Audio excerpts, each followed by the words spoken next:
Oh, I love that video, and yet it chokes me up every time. I just thank you, Kelly, for setting the stage. I think it's just really good information to see and hear, and um, it's an older video, but still a classic. So a little bit about who we are. Childcaring, we're your local nonprofit child care resource and referral agency, often referred to as CCR&R. And we are also providing some family resource center activities, FRC, in parts of our service delivery area. We serve as a resource center for families, childcare professionals, and communities. And our service delivery area includes 10 counties in central Wisconsin. You'll see some of the bullet points of specific activities and core services that we offer, like referrals to regulated childcare providers to families needing childcare. And we'll get into some more of those in greater detail in the upcoming slides.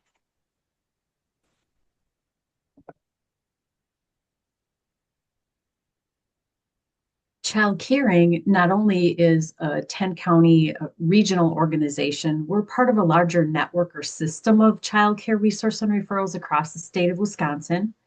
Thriving Wisconsin is our state membership association, and they offer us support and resources. And much of our state funding flows through Thriving Wisconsin.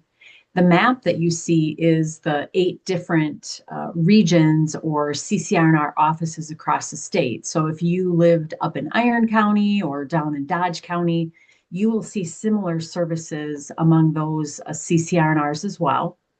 And we're also a member of a national Child Care Aware of America, which is the CCR&R association at the national level. And they provide us resources, tools, tips, and information as well. So if you moved out to Wyoming or Texas, you'd also have access to some type of child care resource and referral. So back to some of those resources and core services that we provide for families. Like I mentioned, referrals for families that are looking for childcare. They can call our office, and we have a referral specialist on staff that will answer the phone.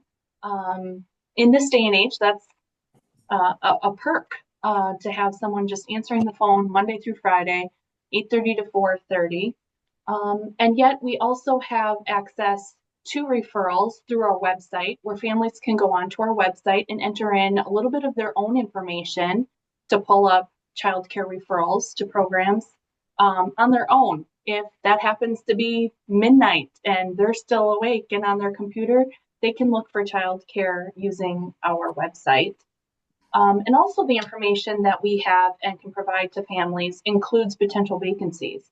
We're asking providers for that information, and so we have potential openings at childcare programs that we can also share with families. Along with those referrals, we also have tools that we can provide to families, like the 5 steps to finding quality childcare. It's similar to a checklist that families can use that give them some pointers and tips on things to look for in a quality childcare program.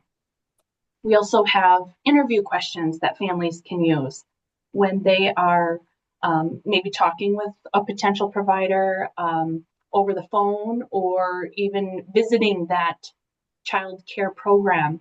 They can take different types of interview questions with them. And also there's the Young Star program, which that is the state of Wisconsin's quality rating and improvement system. It is a star-based system where child care providers can earn from 1 to 5 stars. And that often helps. It's another tool for families to use.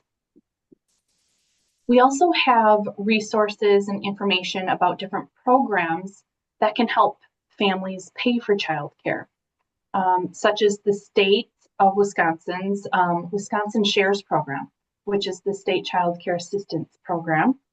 And then also we have locally here in Marathon County and other neighboring counties is the Good Start Grant Program, which is locally funded.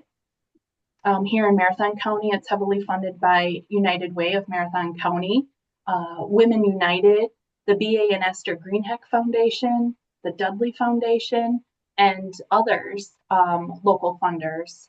And again, that program helps families pay for childcare.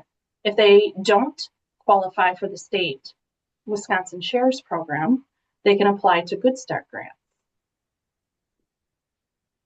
And we know that we're here to help families strategize, when they might not be able to find openings. So we have different tools and resources to help them, again, strategize with families about what options might work best for them.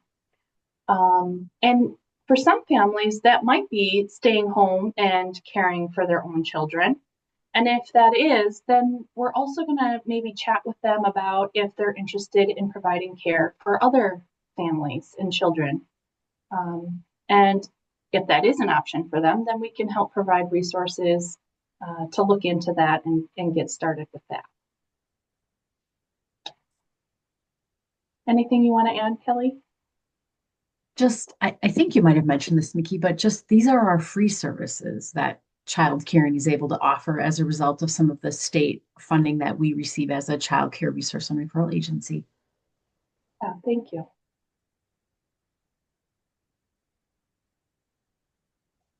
So again, the child care referral program that Childcaring offers to families provides referrals to regulated child care programs. Regulated because they've had some training and home visits to ensure that they're meeting health and safety requirements. And there are different types of regulated child care.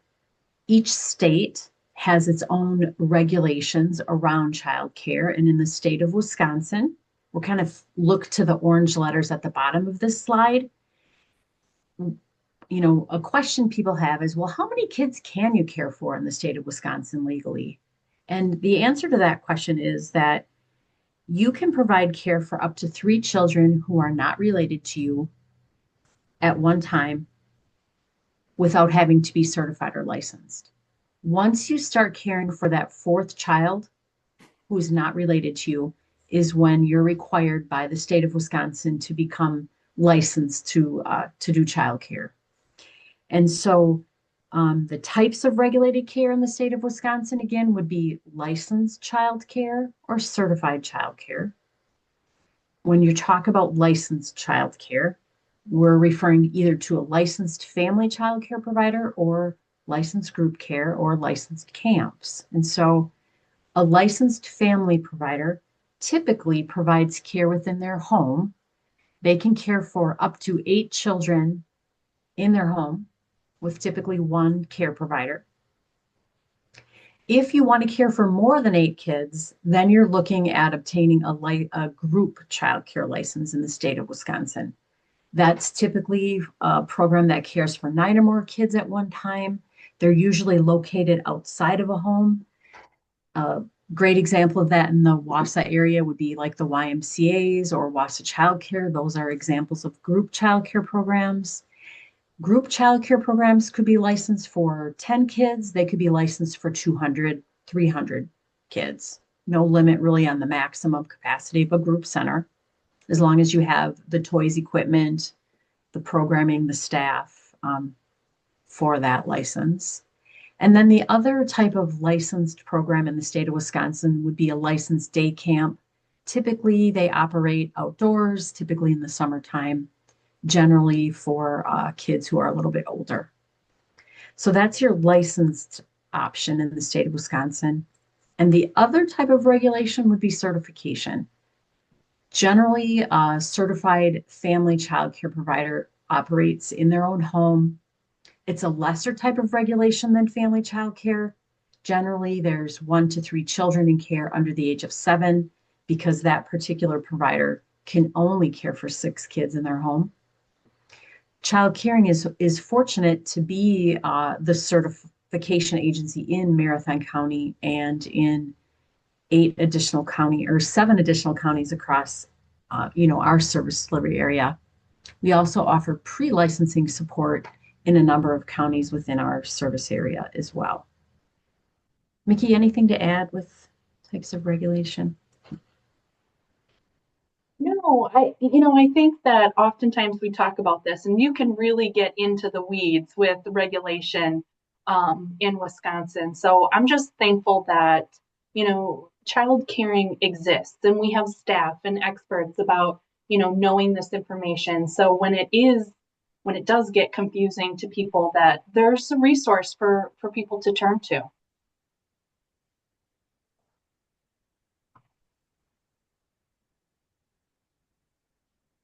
So back to some of the core services and activities that we offer to childcare providers, both a prospective childcare provider, maybe someone who's looking to become a childcare provider, and an existing childcare provider.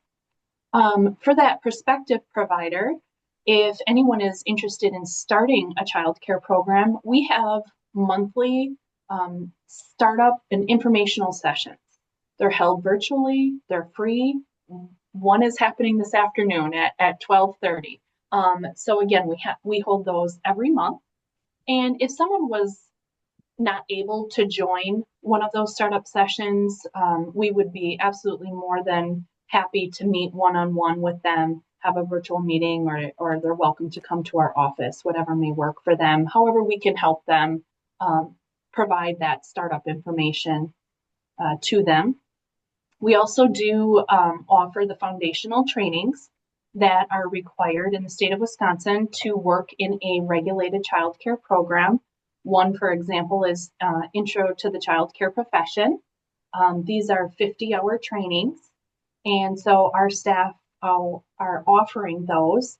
And actually, right now in Marathon County, there's a special program using ARPA funding through Marathon County to offer these trainings for free with a $5,000 stipend to anyone that is interested in becoming a child care provider in Marathon County. So if you know of anyone that's interested in providing child care in Marathon County, please refer them to our agency. We also do have information on our website about this program, but they can apply and then receive this funding for free and obtain a stipend to do so. And oftentimes we have information about different grants and funding opportunities that may assist in the startup process of working in childcare or starting up a program. And again, we're really working on recruitment. Like Kelly said, we provide certification services in Marathon County and other counties in our service area. We provide pre-licensing services, and we're also offering coffee chats, which is something a little bit new, where we're trying to get out into the community, and that includes like story times at the libraries. We're trying to meet families where they're at to see if someone does have an interest in providing childcare and can connect with them, let them know about our agency and the different resources that are available to them. For existing childcare providers, we offer training and professional development. And we can also go on site, provide some direct consultation with providers. Sometimes we're asked to come on site and look at some room arrangements and see if we can offer some advice or work on some solutions with them. We're also doing some trainings on child guidance. And we work with NTC to offer CPR. To meet those requirements of existing childcare providers, we want to make sure that they have access and opportunities to those things. And as funding allows, we can do some special projects, specific to meet some needs. Recently, we had some funding in our service area where we were able to offer some calming areas where our staff would go through and purchase specific equipment and materials that we were able to go in to the child care programs and set up a really wonderful area in a classroom, in multiple classrooms, for children to use and go to when they might have some of those big and strong emotions, as we like to call them. They can have a space inside the classroom and materials available to them to help them calm down and regulate their emotions on their own and learn some of those skills. Different tools that we have available for childcare providers. We have average wages of childcare workers that we collect that information and put that into a nice report, and the different average childcare rates that childcare providers are charging. We also have the BIF, which is short for Business Information Form. We're collecting that information from childcare providers at least annually. However, they have access to update that information at any time throughout the year. And we also ask for vacancy updates. I think I mentioned that when we were talking about referrals. Again, childcare providers have access to update their vacancies with us at any time.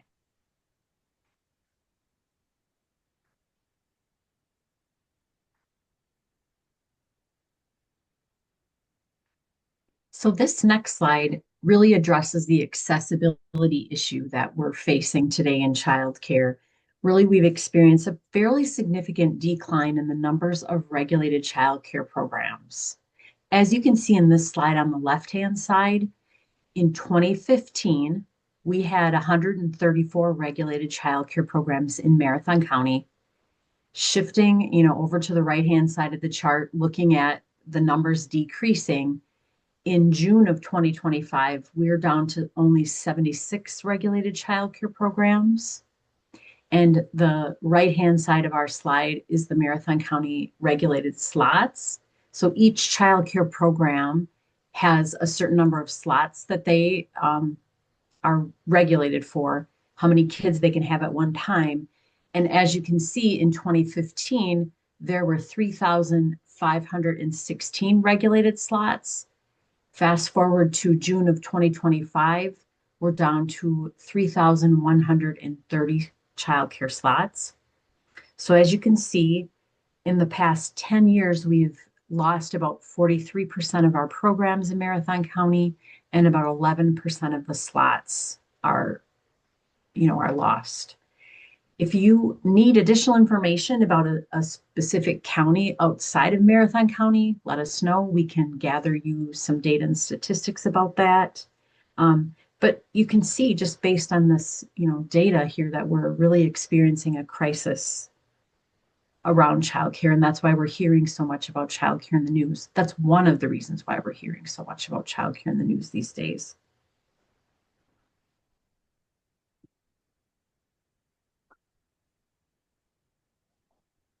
Here's a breakdown of that information that Kelly just shared. With the current 76 regulated child care programs in Marathon County, you can see the different types of regulation that we have in this county. For family, the provisionally certified provider is in the process of taking training to become regular certified. And then we have the 30 licensed family child care providers. And you can see the capacity is the different slots that Kelly was referring to. She said that, each program has a specific number of slots, and that's the regulated capacity of programs. And as you can see, we move into the licensed group centers, the different programs that we have available in Marathon County, like the 21 child care centers, 2 that are specific to preschool programming, 9 that are specific to school age programming. And then the one exempt program is by a public school that owns and operates, and they are exempt from licensing. Again, we talked a little bit about the average rates that child care programs are charging. And here in Marathon County, you can see that for an infant, which is under the age of 2 years, at a family child care program, the average rate is just about $211 per week. And at a group center is nearly $270 per week. And that would add up to be about $14,000 a year for one child under 2.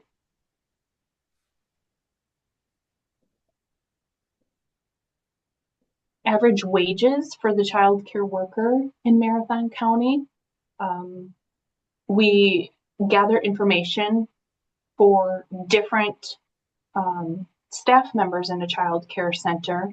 And as you can see, the lead teacher for someone that is in charge of a whole classroom of children, the average wage is less than $15 an hour in Marathon County, which is approximately $31,000 a year. I'll just add that we tend to find as a child becomes a little bit older, you tend to pay a little bit less for that care, mainly because of the ratios of how many caregivers to children in, licensed facilities. There's more kids to a teacher once a child turns, 2. And generally we find that family child care providers have a less expensive rate than group child care, centers do as well. So you might be now saying to yourself,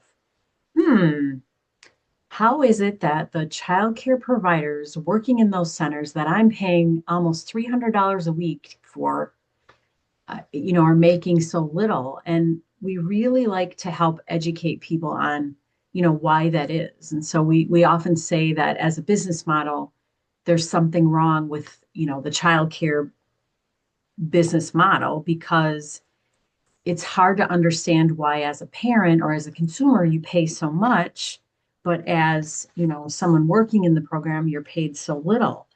Well, what we're finding is that parent fees alone can't fund high quality childcare. We really do need some change to support early childhood education and teachers in early childhood education with higher wages and benefits, which then would help also support the financial burden that parents and caregivers have in paying for care. So we really do need more significant state and federal investments in order to make that happen and support our crisis. So we pulled this short little 3-minute video to help reinforce some of those points for you today.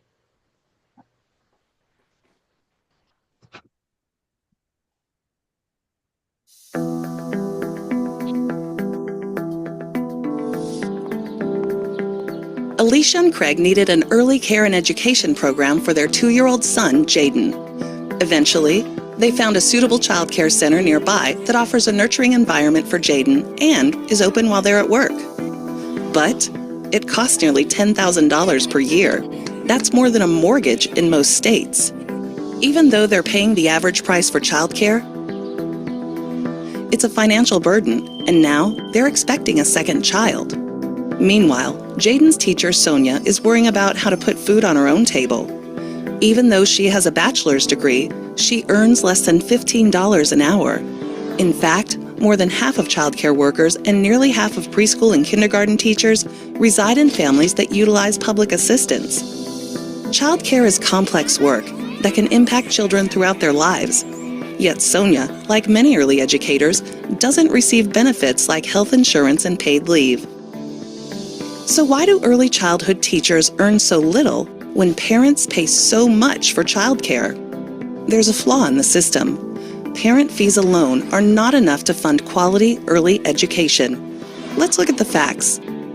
Parents pay an average of $10,000 annually for center-based care. In certain locations, and depending on the age of the child, the average cost for licensed childcare is even higher. Let's take a closer look at Jaden's Child Care Center. He's one of 40 children attending full-time. Family payments equal $400,000 a year. About 12% goes to rent, utilities, and maintenance. 23% goes for classroom materials, food, and administrative costs. This leaves about $260,000 for personnel. Early care and education is labor-intensive and requires low adult-to-child ratios to ensure quality interactions. Jaden's Center, open 10 hours a day with 40 children and 3 classrooms, needs at least 3 lead teachers, 6 assistant teachers, and 1 director.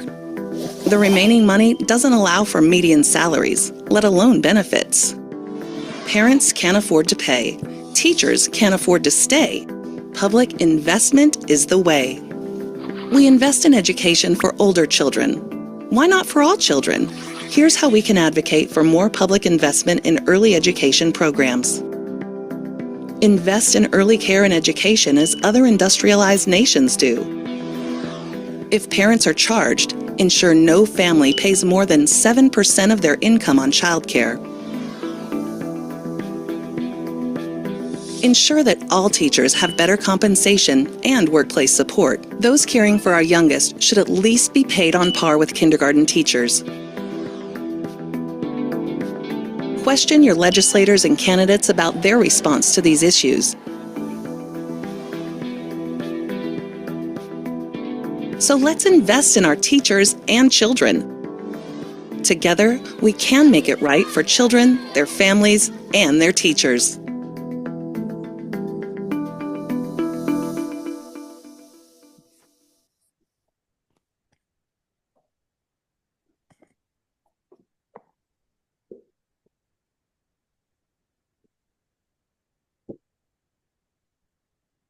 Again, I think we appreciate that video because it so eloquently describes why families, pay so much for care. This slide covers the community work that Childcaring works hard to make happen. And so one of those pieces is advocacy, and we are parts of community groups. There's task forces and different groups that meet to help talk about childcare within communities, and we're a part of a lot of those conversations. We advocate at the statewide level. We have a day where childcare resource and referrals across the state go to the Capitol and meet with our legislators to talk about what's happening locally with childcare.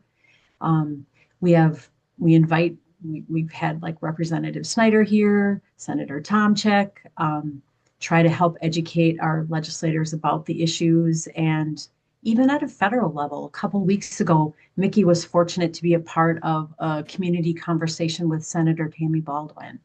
So I think that we're here as a voice for childcare programs within our communities. We do a lot of grant writing, help with collect donations when there are opportunities to do that for our childcare providers. We're supporting them by things like Child Care Provider Appreciation Day. We have a National Child Care Provider Appreciation Day, and we've worked with volunteers to make homemade cards to send to providers to let them know as a very small little thank you for the very important work that they do. We offer lots of different data and information about childcare to community groups like Mosaic in this presentation in itself. We're there promoting the work of our childcare providers. We encourage you to visit our Facebook page and our other social media. We encourage you to refer to us if you know families or you know anybody that's interested in being a childcare provider. We greatly appreciate you sharing any of the posts that we have or information about childcare. So we advocate, we support, we promote. Then we also work with employers when we have opportunities to do that. We've worked with area employers to help survey their employees about their childcare needs. We can help to educate around family-friendly policies. If there are employers that want to offer stipends for their employees, as an example, to help them pay for care, we can work with them on how to make that happen. And if there are certain partnerships that employers might want to have with childcare providers who specifically work with their employees' children, we would want to work to make those things happen on behalf of our childcare programs. And so one thing I forgot to mention is that we also have a donation button on our website, which again, could help us support our area childcare providers through private donations as well as the grants that we write. Anything to add to that slide, Mickey?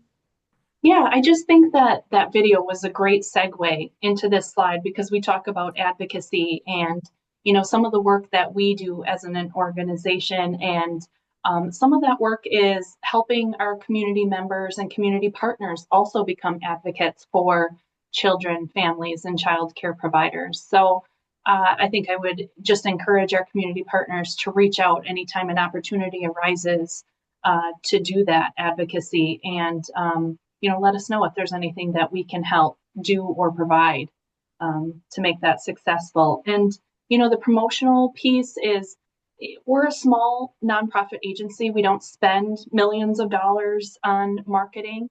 And, we've existed for well over 30 years. And we're often referred to as the best kept secret. Not a lot of people know about our agency and our services. So we ask our community members and partners to help us promote our services. And with the clients that you're all serving, make sure that they know about us and the helpful resources that we can provide to them. Word of mouth is just such a strong marketing tool.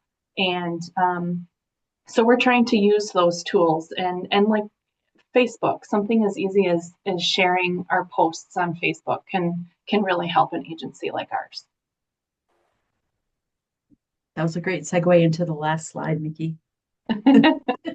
So, yeah, you might be asking yourself, like, well, what can I do? And I think one of the biggest things that folks can do is just to stay informed. And you can do that by following us on Facebook. Checking out our page on Facebook and sharing our Facebook posts. You can sign up for one of our listservs that we have available on our website. And you can continue to support, promote, and advocate on behalf of children, families, and child care providers, and even organizations like ours.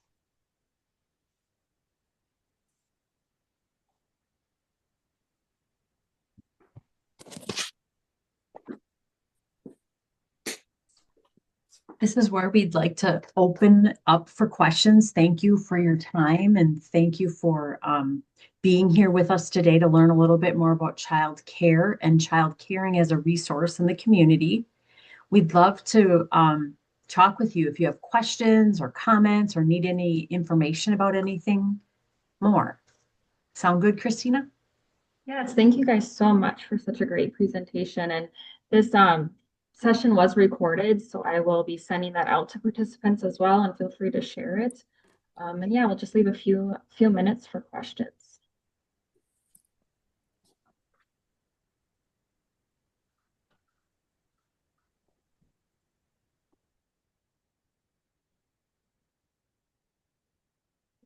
One thing that I did want to mention is I find it very interesting, the limited amount of licensed providers in this area, considering our population in Marathon County. I just found that very interesting. I often go back and date myself, like 25 years ago when I started working for Child Care Resource and Referral. I can remember having 300 child care providers, 300 regulated child care providers just in Marathon County alone. So over that time span, how much we've decreased. And I'll add that 90 of those child care providers were Hmong speaking child care providers. Today we have 4 regulated Hmong speaking child care providers. Yeah, that is a definite decline for sure. Vicki said, thank you for advocating for our children and providers. Caitlin said, thank you for this presentation. And Michelle said, thank you so much for all you do for families and children. It is such an important resource. Yeah, thank you all for being here. I think that, by you being here and hearing the information and sharing the information is extremely important and just wonderful to see.